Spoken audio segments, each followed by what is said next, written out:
like that first probably 10 hours, probably just run over those wheel bolts. These? Yeah, just to nip them up and just to make sure that they're all good. Right. That's a pretty standard sort of a thing. As far as your servicing is concerned, we'll get got the book in there. We'll break it out because there's a couple of little things that we need to look at. Where are we? 75, I think it is.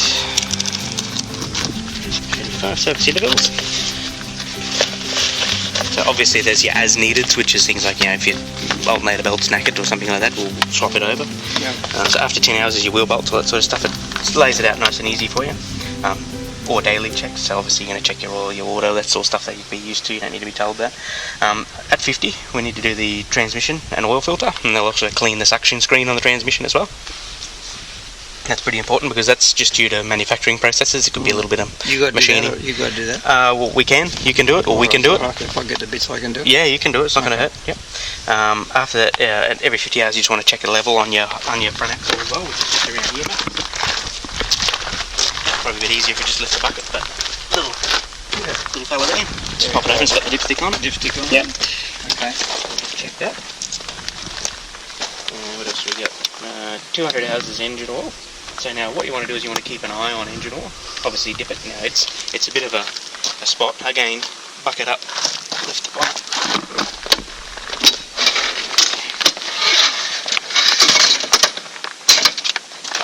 You can actually just turn the clip there and pop this little guy off. It comes up out of, you can just see it on the bottom of the hook it hops onto. And if you really need to, which you probably will, you just unbolt that little bolt at the front there and pop that whole side panel off. Just to check the oil. So just down here where this little lump is here is the oil filter, and just behind there is the dipstick. Yes, they've got a cutout here for the dipstick. Check all your belts and bits and pieces. Transmission oil and filter then after that 50 initially will be 400 hours. And after that every 200 hours for your engine oil. So if you want First change was a lot sooner, isn't it? For engine oil. So it mentions in there 200. By all means, you can do it at 100 if you want. Okay. If you don't think that you're going to get to 200 in any reasonable time frame. I don't know. It'll take a while to get to 200, possibly. May well. Depends how So much just gauge it. But if in 12 months, if you haven't got anywhere near 100, probably wouldn't hurt to do an oil change from that initial. Right. But yeah, beyond that, is that dipstick there too? that is your transmission in the rear. Yep. So obviously that's been linkage down when you test that. Yeah, so you close that ram up. Makes it all right. Yeah, close that ram up. So beyond that, what have we got? In terms of air cleaner, just in under the front here. So it's a Donaldson type. You just pop that end cap off, so it'll be the same. There is actually a turbo on this. There's a little turbocharged motor. Yeah, no maintenance to do on that, though. No, not really. Battery down in there. Header tank. It's a oil cooler for the transmission. Yeah, so there's fuel coolers and oil coolers and all that sort of caper. Fuel cooler too. Just double check if this one's got the fuel cooler on it, because some of them, it's the R that does, so that'll be transmission. Yeah. So transmission. What's some of the fuel cooler on? No, that's transmission. Yeah. So on the R spec one, they have a fuel cooler on it. Oh, okay.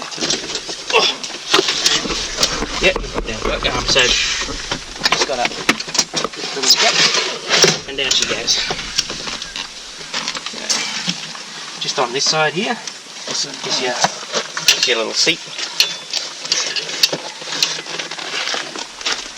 Lift that one up there like that. Oh yeah, and then it'll adjust your seat. Yep.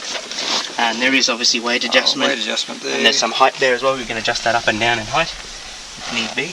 4-wheel drive and 2-wheel drive here. Yeah. So we're currently in 4-wheel drive. I just needed it for the loader work. Yeah. If you're just putting about pulling a trailer or whatever it might be, you can get away with 2-wheel drive. Now the diff lock we spoke about is on the brake pedal here. So it's a bit like the old John Deere tractors. So just touch the brake pedal and it'll activate the diff lock. So, or push your foot all the way down. Let's put park brake on at the moment. Is that a brake as well? So it's a brake as well. So if you have a look at the little chart here, all the way down to the floor is brakes. And if we just touch the pedal, we actually activate the diff lock. Electric, is it? Yes. Electronic? Yeah. So just you haven't got to move it much. No, you've only got to basically touch it. And when you let it go, when you put the park brake on, you'll feel that actually physically pulls on the brakes. So it's actually just pulling on the brake pedal, so you'll feel that go loose. Range here, so we've got low and high. Yeah. Low, high, pretty self-explanatory. When say neutral engine stop, will it roll? Well, yes, it will. With a hydrostatic type transmission, you'll get creep, It won't necessarily run away on you, but it will creep. So you can just pop park brake on. What about when the engine's running? It's still neutral. Will it roll in? Well, yeah, it will. It'll creep somewhat, but it won't sort of run away on you. Forward and reverse. Yeah. Twin touch hydrostatic, so you got forward and reverse. However far you depress it, how fast it's going to go. Yes, of course, yeah. And also dependent on range and revs, of course. Hand throttle. There's no foot throttle on these guys, so it's just hand throttle. Yeah. The old style. All your lights and everything are up on the dash here. Yeah. Indicators on there, hazards there. Hazard lights. Yeah, all that sort of stuff. Yep, horn. So the dash is just the hour meter on the dash. Obviously trailer indicator lights and stuff will let you know if you've actually got trailers on and all that sort of stuff, which you'll know, I'm sure. PDO. There is in. Yep, so this one will come on, of course, because we don't have a front PDO on this one. Battery indicator light and an oil pressure light, all that sort of stuff. They're a very simple little machine. They don't have a lot of bells and whistles and things, which is probably why they're so popular. Sometimes that's good. So sometimes it's a good thing, mate, isn't it? The less things go wrong. PDO there.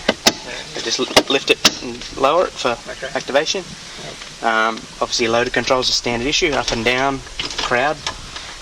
When we hit the little red button, that will activate the third function, so it's an electronic third function. Yeah. So that'll then open and close the bucket. So we'll have a bit of a play in a minute with that, but the other button's not anything. not doing anything. No. Now, if you can disconnect the buckets, of course, you can roll them out, but it is easier said than done. There is some actual props in the front there on the front links that drop down, and they'll then level it out on, and it'll be its standing mechanism essentially. Under your hose. Yeah, correct. Yeah, under your hoses, and there's also a 7-pin connector over here, which is the electronic third function. Yep. Just remember when you do go put it back together that that's got to be plugged back in, otherwise you'll have no third function. And there is a bucket level indicator on there as well. So if you drop into the little nook where it is there, that's pretty well level. Yep. Obviously that's where your drawbar will go when it turns up. Just slot it in there and off you go. Adjustable top link, so if you've got different attitudes on different implements, you can change the arc of the swing that way, a bit more height if you need it, or whatever the case might be. The one I had a look at at Mount Perry, he told me you got this on here, and something not quite up, you can't get the pin out. If the hitch is all the way down, or it might be somewhere around that way, you just got to watch that a bit. That's the same on a lot of bloody tractors, Max. They sort of, it's a bit of a pain sometimes, but yeah. No, you do have a trailer plug on there as well. As long as you know about it. Yeah, well that's exactly right. You do have a trailer plug on there as well, mate, so you can run. They'll actually tow 2.5 ton. When the ROPS folds down, just get how far it folds. So it'll come a fair way down, like it's sort of. Will it be lower than that with the roof on? So the tip of the roof will probably obviously stick up a fair bit. But if you want to unbolt the ROPS, would it be higher? Would it be as high as it is now though? all up, but probably still would be. Yeah. Because normally, in the case of the folding ROPS, it's in a situation where they're probably like an orchard or something like that, where obviously they'll just leave it down. You want to go under a low shed or something. That's what I'm thinking.